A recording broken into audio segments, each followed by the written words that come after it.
Today on Expert Showcase, our guest is Faydra, America's crisis coach.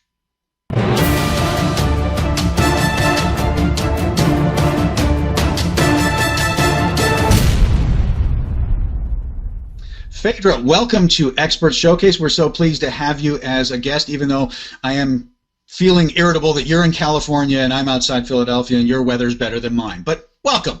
Well, thank you for that warm welcome. Sure, rub it in, rub it in. So, Faydra, you are America's crisis coach. Tell us a little bit about what we're going to cover in today's episode so that we get everyone's brains right. Yes, I am America's crisis coach, which sounds incredibly huge. But the truth is, a crisis can be everything from I just wrecked my car and I don't have a spare one, to I just found out that a family member was murdered, and everything in between. So today we are going to talk about what are the 3 things that you can do as soon as you find out you are, in fact, in a crisis. Excellent. Okay, well, we do love to do things in threes here on Expert Showcase. So those 3 things that we're going to talk about is knowing the grief and loss cycle. Then we're going to talk a little bit about understanding the hero's journey. And then we're going to talk about living minute by minute. This sounds like good stuff. Being, a psychologist when I'm not on camera, this all sounds very interesting to me. So, Faydra, talk to me a little bit about the grief cycle that you're talking about.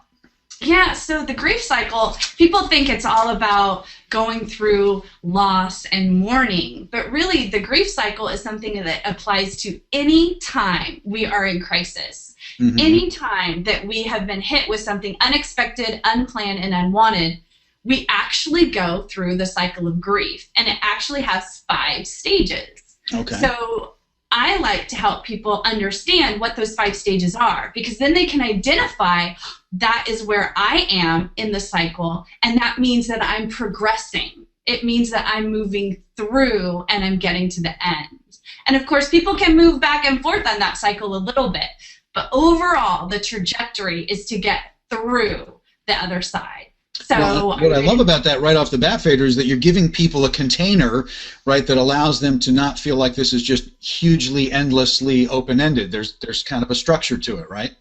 Yeah, I mean, knowledge is power. We've heard that forever. It's the truth. I know when my clients have these big aha moments when they recognize where they are, and there's actually a trick within the cycle. People think that the most important one would be the last one, and it's not. It's actually the 4th one, almost to the end. So if you want to talk about it, I'd be glad to go through the cycle with you. Yeah, absolutely. At least as an overview, so that now that we've teased people about these 5 things, it feels very unfair to not at least name them, and otherwise we're going to leave people hanging. So what are the 5 points on this circle? So the very first part is when you're in denial and isolation. I call that the WTF moment, the what the Faydra. The what the Faydra. Okay, excellent. Okay. That's when people are like, I don't even believe that this is happening. They're denying that it's actually a reality. A lot of people will talk about feeling numb, feeling like they had an out-of-body experience, feeling like things are a dream, that sort of thing. Right. And then the next one is anger. It's when you're pissed that this is even happening. You're pissed at maybe somebody who did something to you. Maybe you're mad at God. I mean, you're just pissed off in general. This is the one where you're actually verbalizing what the Faydra. Exactly. And it's righteous. It's important. If you typically don't express anger, this can be very overwhelming because it feels like it's going against your nature, and you feel like, I am not even myself in this moment, but it's very valuable and very valid and important part of the grief and loss cycle. Excellent. So number 3 is bargaining. Mm-hmm. And if you've ever done the please God, I'll do anything to get out of this situation, you're in bargaining. Maybe you're bargaining with a person. Maybe it's divorce and somebody's walking out on the marriage, and you're trying to make every game-changing opportunity to get them to stay. I'll change. I'll do this. I'll try harder. That's when you're in bargaining. And then next, this is number 4. People think this is the important one, right? This is the important one. People think this would be number 1, and it's actually number 4, and it's a really important place to be. It's depression. So people think that would be number 1. You get hit with a ton of bricks, and you go into bed and go into depression. Depression is very, very important because this is when you're laying it out and saying, I surrender. I don't know how to fix this. I've bargained every way that I possibly can. I've tantrumed and been angry in every way I possibly can, and nothing is changing what I'm going through. So the depression is important because it's when you're actually letting go of the dream, you're letting go of the hope, you're letting go that you can control the outcome. Mm-hmm. So it's a really important time. It's a really scary time, and people really freak out when they hit this part of it, but it's very important. And then the last one is acceptance. Mm-hmm. And that's when you realize it is what it is. It hasn't killed me, or perhaps it is going to kill me. And I am coming to terms with that as well. Yeah. And you start to look at life in the here and the now, not looking in the back, not necessarily looking in the future too far, and you're just letting it be what it is. So when people recognize where they are in the grief and loss cycle, especially if they hear that they're in depression, they're like, I'm already 4 steps in. That's actually good. Exactly. I'm almost done with this thing. This is awesome. Yeah. So, and like I said, people move back and forth on the cycle a little bit, right? You can move into acceptance and then kind of get back into depression. You know. Sure, and part of that is that you're discovering new layers to what's actually going on. So there's cycles within the cycle, kind of, right? So as you unpeel the onion. Yeah, I think about someone who's going through it. Maybe they've lost a family member unexpectedly, a death. Mm-hmm. And what I see happen is people are moving through the cycle, but they bounce back and forth between depression and acceptance throughout that first year, because every time they do a milestone over without that person, they slip back into depression and then move forward into acceptance. Yep, little eddies of grief as in the overall journey of it. Yeah, absolutely. Yeah. Well, speaking of journeys, I mean that seems like an apropos segue to understanding the hero's journey. Now, I'm a huge fan of the hero's journey as an organizing principle for a lot of things. So, talk to us about how that plays out in your work when you're dealing with with grief and with crisis and with major changes. Yeah, so you're familiar with the hero's journey, so that's excellent. It'll be great for the listeners. We can talk a little bit back and forth.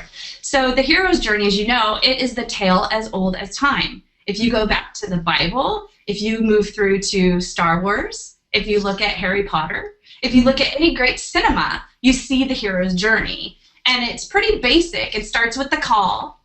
There's a grand invitation before you to rise up. Mm-hmm. And anytime you're hit with a major crisis, you've been hit with the call. You're going to have to grow and change and say yes. You have really 2 choices, to walk through the fire or to get consumed by it.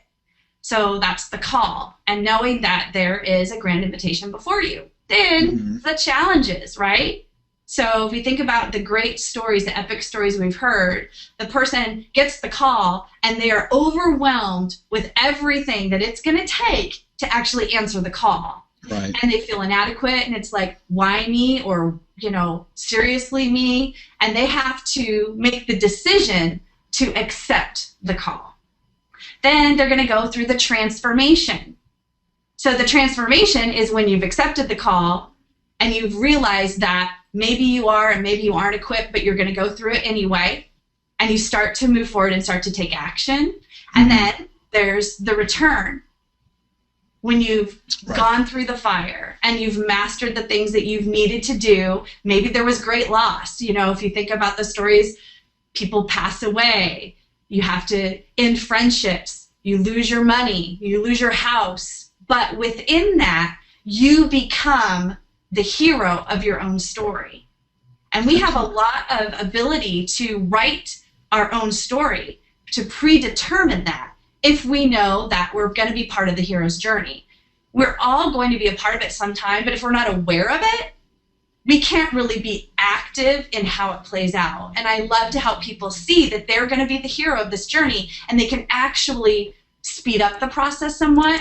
And when you're in a crisis and you feel like you have no control, it feels really comforting to take what control you can. So that's why I like to use the hero's journey with people in crisis. Absolutely. I think it's, like I said, it's a great organizing principle for an awful lot of things. And again, it puts a structure on something. I know where I am kind of in the plot line of what I'm trying to do, and that helps people cope with it a lot. Faydra, I'll throw this out. I'm sure I'm sure you've never heard of this book because nobody's ever heard of this book, and I always feel whenever we're talking Hero's Journey an obligation to give a plug to an unknown Canadian psychologist. He's known to some people anyway, but his name is Jordan Peterson, and it's a great book. It's called Maps of Meaning, and the subtitle is The Architecture of Belief. Now, it's not a book for the faint of heart. It is like a thick, dense tome that goes into the neuroscience that's behind the hero's journey, but if you're into it, you'll really enjoy it. So I'll throw that out there, and for anyone else who's really going to be who wants to geek out on the hero's journey, it's a great book. Anyway, before I geek out on it any further, let's move on to living in the present, because you come back, you've done this whole cycle, you've come to this place of acceptance, right? And I'm assuming in the cycle that you're describing from our first point, that's where we're trying to get to, is back to being in the present, living in the moment, right? Yeah, for sure. I mean, even though you're armed with all this new information, it doesn't mean that life's going to suck any less in the moment. Right. And so living minute by minute, it's just really about that. In the beginning, like, you can get all this information that I have or that other people have about how to manage crisis, but the truth is it's going to suck for quite a while. Mm-hmm. And part of that is in your control, and some of it just isn't. But if you can just live minute by minute in that beginning stages, give yourself grace and ease. Don't feel that you have to master this disaster immediately. Mm-hmm. And what happens is minute by minute starts to go to hour by hour, and then a half a day by a half a day, and then a day to day, week to week. And I know that sounds, incremental, but it really is the truth. And if you tell yourself, I'm in a minute by minute moment, it's kind of like how important Lamaze breathing is in birth. We don't recognize how important it is until we really, really, really need it. Exactly. And I know as a mom, I have gone back and used Lamaze breathing over and over again in crisis situations, and it really, really does help. So Mm-hmm. breath helps. Well, so does living minute by minute, hour by hour, day by day. So. Absolutely. And the beautiful thing that's so anchoring about the breath is that it's a physical sensation that's happening in the present moment, so it kind of brings you back and gets you there. I always love to point out on this sort of being in the present sort of theme for people too, is that being hyper-present in a crisis is so powerful because it exposes a part of our mind that is always lying to us. There's a part of us that lies and says things like, I can't take it anymore. And what I think is so cool about truly being in the present is that in the moment that you're saying, I can't take it anymore, you've already taken it, and therefore it's a lie. You're already much stronger and you're much more able to cope than you realize, because those are the words in your head, but in this moment, it hasn't killed me. I mean, I'm still here. I'm still moving to the next moment. So it's really powerful stuff. It's good stuff. Well, Faydra, I can see why you are referred to as America's crisis coach. I think this is really powerful stuff. Obviously, we're only barely touching on the surface of something that's a much deeper topic and is the kind of work that you do. So let's do a quick recap, and then I'll tell people how they can actually get connected with you if they do want to go deeper. So we've been talking with Faydra, America's crisis coach, and we've been talking about three things here: that there is a cycle to grief and loss, and you can actually learn where you are in that cycle, and perhaps better cope by knowing that there is this process. That the hero's journey is also a part of the structure you can put around this event that's happening in your life and where you are in that process. And then learning to be present, live moment by moment, is just a really powerful way to get through something that feels overwhelming or feels intense, right? So all very good stuff. So Faydra, if people want to have a crisis coach, we're going to send them over to your website, which is crisiscrusher.com. It's got a nice ring to it. It's easy to remember. So just think Crisis Crusher. You want to crush the crisis that you're in. Say that 10 times fast. Wow. And there are some videos there, and there are printouts about the grief and loss cycle as well as the hero's journey. Anything else you want to say about crisiscrusher.com, Faydra? Yeah, crisiscrusher.com is my new landing page where you can get videos and printouts about everything we just talked about. The other thing is that you can get 30 minutes of time with me, so you can talk to me about your crisis and see if there's anything that we could do together to help you get through the grief and loss cycle. And I am starting a new podcast called Coming Out of the Fire, and I'm always looking for guests, people who are badasses. That's basically what we talk about on our site, and have actually come through the fire, and they have tips and tools to help other people. Because when I was going through my biggest crises, I didn't know anybody who had gone through anything like I had, and I looked to my left, looked to my right, didn't see anyone, and I decided to be that change. And I know that other people are suffering, and when they can hear people's stories, they won't feel so alone. Faydra, I think that is awesome. So if you are a badass crisis survivor and you want to inspire some other people to become a badass like you, then head over to crisiscrusher.com. Get connected with Faydra, America's Crisis Coach. Faydra, it's been awesome having you on Expert Showcase today. I hope people got as much out of it as I did. This is really interesting, important stuff. We all face crises, large and small, many, many times over in the span of a life, right? So thanks for being our guest today, and I look forward to continuing our conversation. Thanks so much. And another great Expert Showcase episode. Chris, what should people do right now? Yeah, if you're watching this and you're a coach or consultant, imagine what it would do for you and your business if you were a guest on Experts Showcase. And here's the best part. Other than possibly increasing your business, an appearance on Expert Showcase is free. We give you a copy of your episode so you can use as marketing collateral, and we give you a coaching session to go along with it to tell you how you can best market your episode and other tips and tricks about your business. So what you want to do is head on over to expertshowcase.com, click on the big yellow apply button, and apply to be our next featured guest on the Expert Showcase. Now, if you're a coach or consultant and you've already imagined what having your own internet talk show will do for you, then we want you to head to VideoContent.Agency and check us out, check our packages out, and get in contact with us. Let's see if we're a good fit, and let's see if we're the ones to produce you and make you the next star and have your own internet talk show. And until next time, Mark, anything else? I couldn't have said it any better, so just do what he said.